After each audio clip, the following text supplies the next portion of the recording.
Hey there. Are Chelsea back? Can we challenge for a title? Stay tuned to find out my thoughts on it.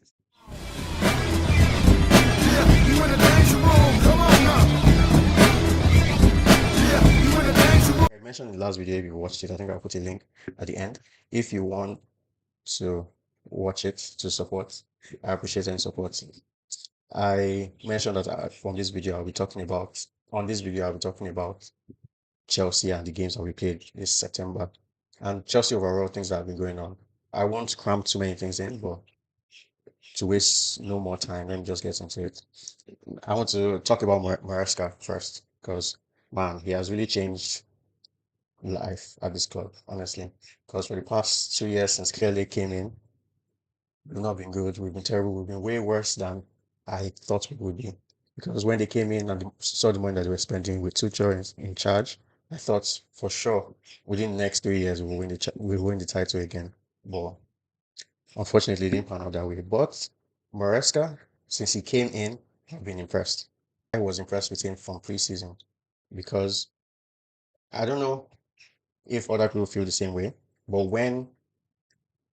whenever a new manager comes in and we don't start winning instantaneously, I feel more comfortable because when Poch was in last season and we won all the preseason games, I just had this niggling feeling that this is not how it's going to be because I don't know how to explain it, but whenever whenever your team just goes on this unbeaten run, there's just, for me at least, there's just this thing at the back of my head that, oh, when are we going to start losing games? Because I know it's coming.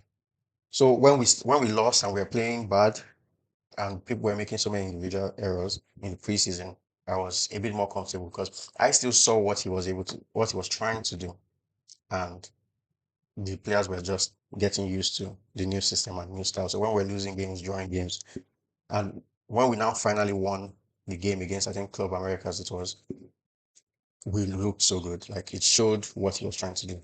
And I've been very comfortable with him because there are some things that he did when he came that made me feel comfortable in him that he's a good manager.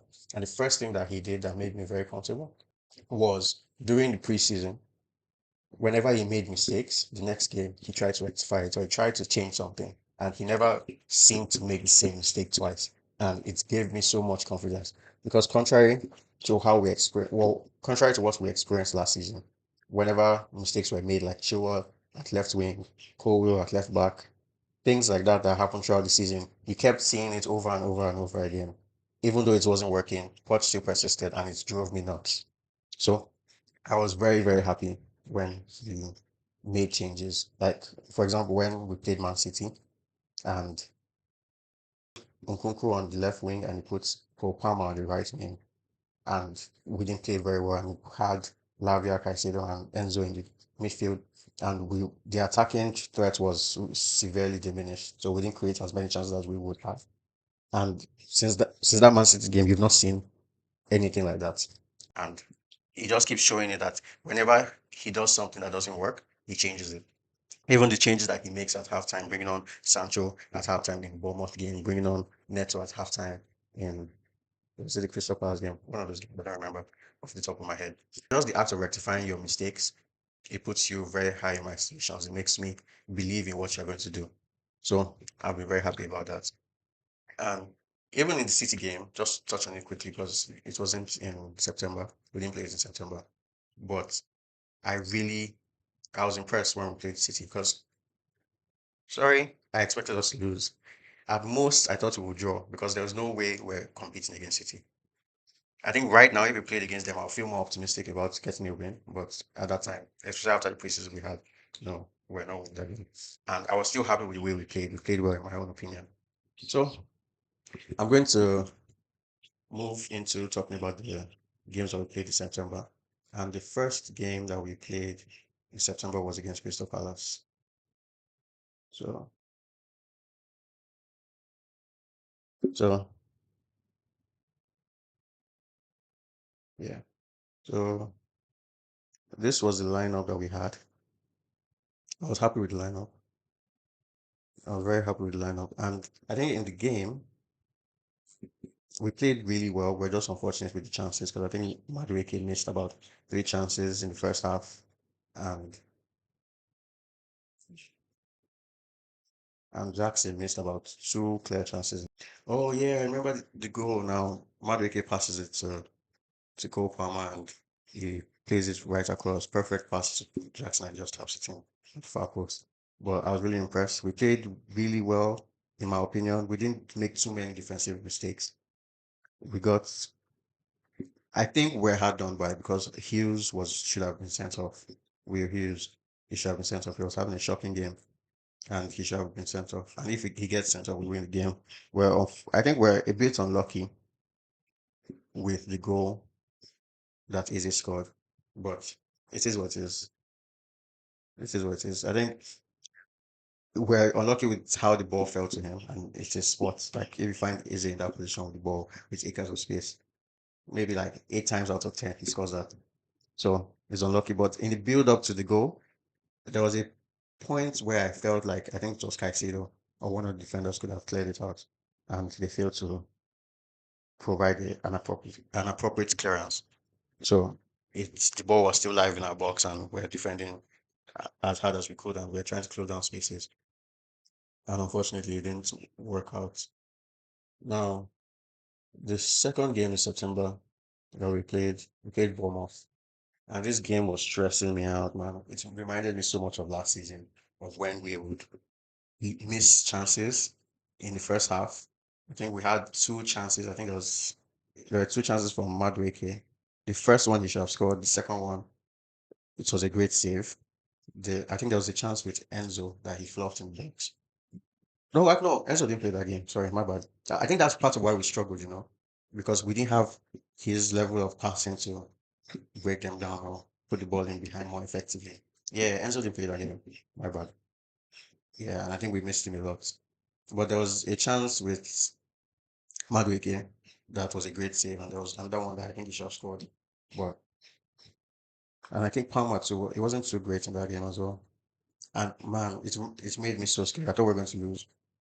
And but big up Robert Sanchez. I give him a lot of credit because in my own opinion, he won us that game because that penalty save meant so much. And I get onto him a lot because he makes a lot of mistakes, but the save was well worth it. Yeah, he did so well. Big credit to him. He saved us. And oh, the ref was shocking. Who was it? Who was the referee? Was it Anthony? Yes, it was Anthony Taylor. Anthony Taylor. Anthony Taylor is a shocking referee. I'm sorry, he is a shocking referee. This game had 14 yellow cards. I think even both the coaches got booked, and the game did not look like a game that deserves 14 yellow cards. What pissed me off the most was when I think there was a foul by Colwell, and Sancho runs up to him to have a word with him to tell him something, and he just shows him the yellow card while Sancho is talking. And that was very poor, honestly. He's a shocking referee. Big ups to Sancho. When he came in, he changed the game. All the years that we've been going after, or we're trying to get Sancho before Manchester United finally got Sancho. I was always skeptical because obviously Bundesliga tax, which is why I was never happy when we signed Timo Werner because he scored that something goals in Bundesliga, and the league is so different compared to Premier League. Like there's so much space there. And for a pacey attacker like him, he can score. So I was always skeptical about Jadon Sancho because of the Bundesliga thing. And man, I'm impressed. The games that he has played and he has claimed that left wing spot for himself. And I'm impressed. He's a good player. He's such a good player. And the things that he does, the chances he creates, how he just keeps hold of the ball, he doesn't give anything away, is similar to Cole Palmer in the sense that he doesn't have a lot of wasted touches. Like whenever he touches the ball, he has a use for it. Like he has an intention for it. Like in the sequence, okay, let me move on to the West Ham game. In the sequence where he wins the penalty. Okay, no, not the West Ham game. The Brighton game. Yeah. Then we talked briefly on the Brighton game. The sequence when he wins the penalty for us for I think our second goal. Like he just takes a small touch to the right to take the ball away from the defender that was running at him, and lays it off to Enzo Fernandez. And like rarely does he ever make any wasted touches. He looks after the ball very, very well, which is something that we lacked when we had Ryan Sterling. And if you know me, I'm one of Ryan Sterling's defenders because I genuinely don't think he's as bad as everybody thinks because everybody gets onto him so much. Which last season he was our best left winger. Like I'm sorry, I didn't used to consider Modric as a football player because I don't know, but last last season, even though Sterling was our best left winger, it just meant that we didn't have enough quality left wingers, and the difference with Sancho there playing there and Sterling playing there, even Modric from last season playing there, it's completely different. Like Sterling, he tries a lot of things, which I give him credit for. I always credit my attackers when they try to do things, but he loses the ball way too many times. And the times where he puts in his best performances are when we played the likes of Luton. Okay, credit to him. He played well against Manchester City twice. Those two games against Manchester City, but outside Manchester City, he the level of performances against the top teams were shocking, and it was only when we played the teams in lower parts of the table that he played remotely at the level that I expect of him, because he is one of the three active players currently in the top 20 of the most Premier League goals scored. So he's definitely not a horrible player. I never thought he was a horrible player, but man. Anyway, moving on to West Ham. This West Ham game, I was over the moon. Man, I I was screaming. I was screaming because Jackson surprised me. Jackson surprised me so much. When he got those two goals, I was off my head. I was overjoyed because I'm one of Jackson's biggest fans, but I know what he is. He's not a top striker. His finishing is, oh God, is there's very little to write home about. But credits where it's due. Last season, his first season in the Premier League, he was what, 21 or 22?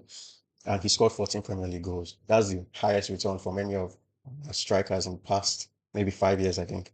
It's like he has done well enough for himself, but in the same breath, he has missed a lot of chances. He could have easily had 20, 25 goals last season, but he missed so many chances. So when he scored those two goals and the fashion in which he scored those two goals, the first goal, I was shocked. Although I was hoping he scored it because he had a similar goal like that against, I think, Brighton in the Carabao Cup last season, where he just runs in at that angle and just slots it in through the goalkeeper's legs, or maybe at the near post. I don't remember too well. But when he scored that, I was hoping he scored it because I knew he had scored goals like that before. So I was hoping he scored it. But the second goal, where he takes it with the outside of his boots, that's the one that surprised me. I I didn't expect him to score it because so many times I've seen him running at the the goalkeeper and he just fluffs his lines. He thinks it and he just messes it up somehow. So I was very surprised and I was so happy for him when he scored those two goals. And then at the start of the second half, he sets off Cole Palmer and it was a beautiful performance from him. So, so happy with him. And I'm happy that he's started this season in a good or in a decent goal scoring form because, to be fair, he should have scored goals against Bournemouth. He should have scored more goals against Crystal Palace. So, it's not like the greatest thing, but it's decent. It's good enough. Because, like I said, he's not a top striker. And I just think it's pointless for people to expect him to score so many goals when he is not a top goal scorer. And the things that he does for us, he does very well. The pressing, the running the channels, creating chances for himself and the team. Like, look at the partnership that he's having with Cole Palmer. Like, he's doing well. He's doing well. Like, people need to relax on him because he is doing well. We'll move on to Barrow. The Barrow game was one that I enjoyed quite a bit because it reminded me of the Chelsea of before when we played all these smaller teams from the championship and below, and we made them look like second tier, third tier teams. Like in the past, like especially last season when we played Middlesbrough, when we played them at home and we lost, when we played Wimbledon and we struggled, when we played Leicester City and Leeds and we won, but it wasn't straightforward. Like there were dicey moments in those games. Like I was so happy to see the performance and I enjoyed it. I was just able to relax. One of the few games this season that I just watched with no pressure because I expected us to do the job and I enjoyed it so much. I was so happy for Nkunku to get his hat trick because I think he's in an unfortunate position because even though he has the ability to play across the front line, striker, left wing, right wing, 10. But unfortunately for him, in striker, he doesn't give us the off the ball work that Jackson will give us.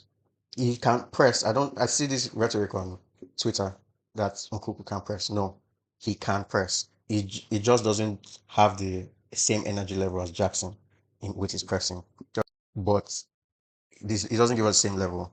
He doesn't have the same pace. I don't think he has the same strength to hold up the ball.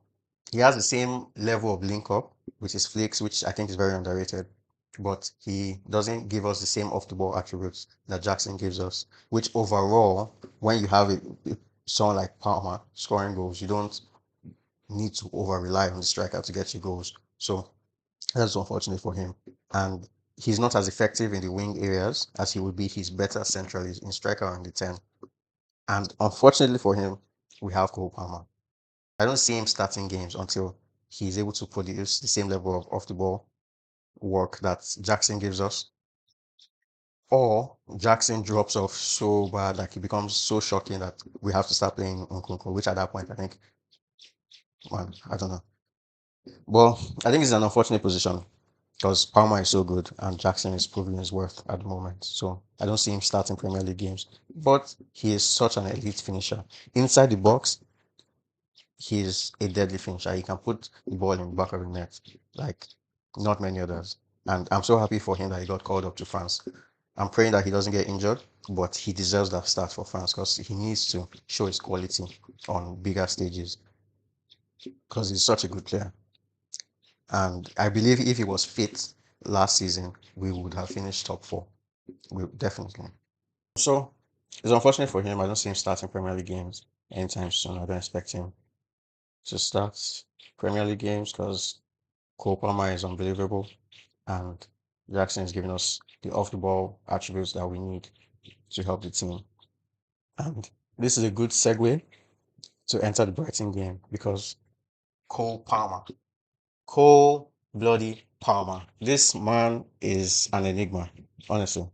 Like I don't know how we got him. I don't know if anybody really saw him giving us this level of output. But this guy is unbelievable. He is unbelievable. 4 goals in one half. First player to ever do it. And man, Jackson with the assist. Even though when he went ran up with the ball, which is one of those situations that I spoke about earlier, when he's running one on one with the goalkeeper, I don't know what he's going to do, and half the time I think he's going to miss. But when I watched it back, I think he did it on purpose because he did something similar against Tottenham when he scored his hat trick. When he kind of did this stutter step as if he was confused, as if he was shaping up to shoot or whatnot, before like he dropped Vicario and then tapped it into an open net. So I think he did it on purpose. But man, in real time, I was shitting myself. Like, man, what are you doing? Score or pass? But thankfully he did it. And with that goal, I think it's put him and Cole Palmer's combined GNA to I think 11 or 10. 10 or 11, I don't remember exactly. But man, Cole Palmer, like that free kick, wow, amazing, unbelievable free kick. And it makes me so happy, man. It makes me so happy. We have players that can take free kicks again. Because the period where Sterling was our free kick taker, oh, Lord have mercy. Since Rhys James has been injured and we sold Marcos Alonso, every time we get a free kick, I don't expect anything. But João Felix almost scored a free kick. It was given as an own goal against Barrow. And in this game, Cole Palmer scored a free kick. Like it was amazing, beautiful free kick, top corner. He couldn't put it more in the top corner if he could, or if he wanted rather. Man, I'm so happy for that we have him. I'm so happy for him. I hope he keeps up this level of productivity because I was one of the people with the school of thought that he would not have as much goals as he had last season because I attributed a lot of the goals I scored last season from the chaotic nature of the football that we're playing. Because he's such a good player that he can thrive in chaos. And the Brighton game, the first half especially, it was chaotic and he thrived, which kind of proves my point. But with Maresca coming in, I didn't think we'll have as many chaotic games. I thought we'll have more structure, and I wasn't sure how he would perform in a more structured team with everybody having clear roles to play. So I'm so happy that he was able to score this many goals because to me it proves that he is still capable of giving the same amount of goal output. I still thought he would give a good return of assists. If probably I expect it to be more than last season because, like I said, we have a better structure and we have more quality in the team with Sancho, Neto, Nkunku, Jao Felix compared to last season. So we will score more of the chances that we have done in the past. So I expect him to have more, even more assists. I think what did he have? I think 14 assists last season. So I expect him to probably get close to 20 assists this season, if not more. And the goal return, I think it should be close to, if not higher than his goal return last season. That's what I expect. So that rounds up because I don't really have any other talking points from the Brighton game. It was all Cole Palmer. Like first goal from Jackson, penalty won by Sancho, amazing free kick, and that Sancho assist, which was that's that last goal that he scored actually. This was what do you expect? It's Cole Palmer. It's Cole Palmer. Like I don't know. Like it was wonderful. And actually, the defense, I'm not going to speak too much about it because even though we are playing well, we're winning lots of games, we're still a team in transition. The team is still getting used to each other. The team is still getting used to Maresca and his tactics. Even though everyone is buying into it and everybody's playing well, the quality in the squad, in my opinion, has risen, even though everybody was complaining throughout the summer window. I was calm because I like the players that we're bringing in. I like Tosin. I like Jusby Hall, even though he hasn't really shown his level yet. But against Genk last night, he played well. He was, in my opinion, man of the match between him and Vega. But that'll be for my next video. I like Neto, of course, even though he has been a bit underwhelming for me so far. But again, against Genk, he played really well. So that wonderful goal. So I think all these players they will get better. Like this team still has so many gears it could go up, and I'm excited to see it. I'm excited to watch Chelsea. Can we challenge? I don't know. That's my answer. Because the thing about challenging for the league, you have to be able to beat teams in the top six. And outside of Man City, we haven't played anybody outside in the big six yet. Even though, as it is now, I do believe we are the second best team in the league. I'm sorry. I don't. I think even though Man City have have won, they are unbeaten at the moment. I think even though Man City are unbeaten at the moment, I think we're performing better than them. I think we're the team that has the most goals so far.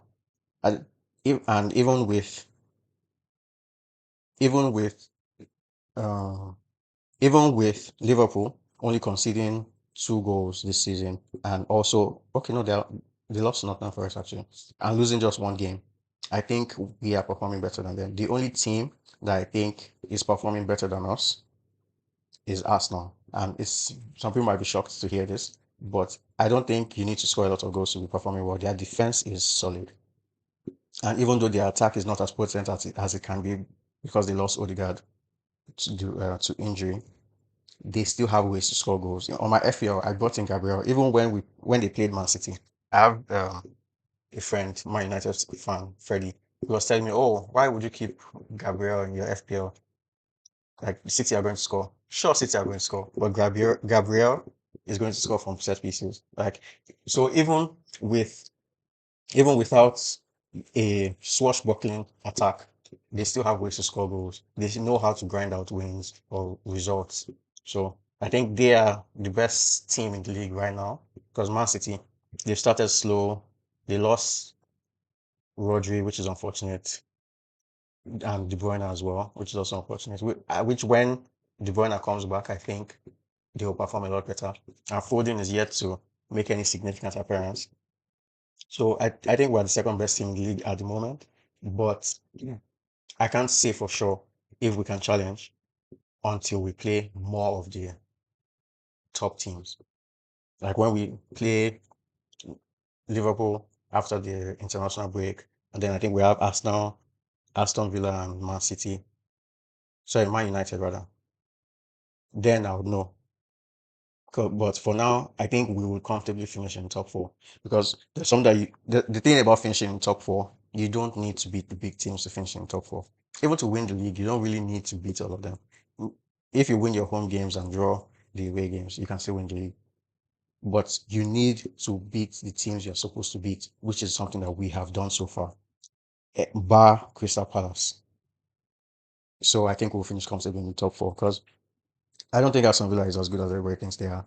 Durant keeps bailing them out, and they're not going to start him because why would you bench Watkins? So it is what it is. Those are my thoughts so far. I'm happy we're in a position that Chelsea fans can be overly optimistic that we can win the league. I haven't seen this since Tuchel was sacked, and I'm so happy that we're in this position that people can really believe that we can win the league. Shout out to George Benson, OG Chelsea fan creator, of Chelsea content creator, and shout out Don that goes on those streams and says things that people don't agree with, but actually don't sound crazy. They don't sound crazy. Like us having a better team than Arsenal. It's not as crazy as you think it is. Like Arsenal have a better defense. You can argue about the goalkeeper because, in my opinion, Raya is not as great as people think he is. So, and I do want to mention, I forgot to mention about Enzo Maresca. He has improved so many players in the team since he has come in, which is a sign of a good manager or a manager that is doing a really good job. So I'm happy with the position that we're in, but I'm not sure we can challenge because we still need to beat the top teams, and we haven't played them yet, barring Man City. And I actually do believe that we can beat them, but I need to see it happen for me to believe we can challenge for the league. So, thank you for supporting, thank you for watching. Remember to like, share, and subscribe, and catch you in the next one.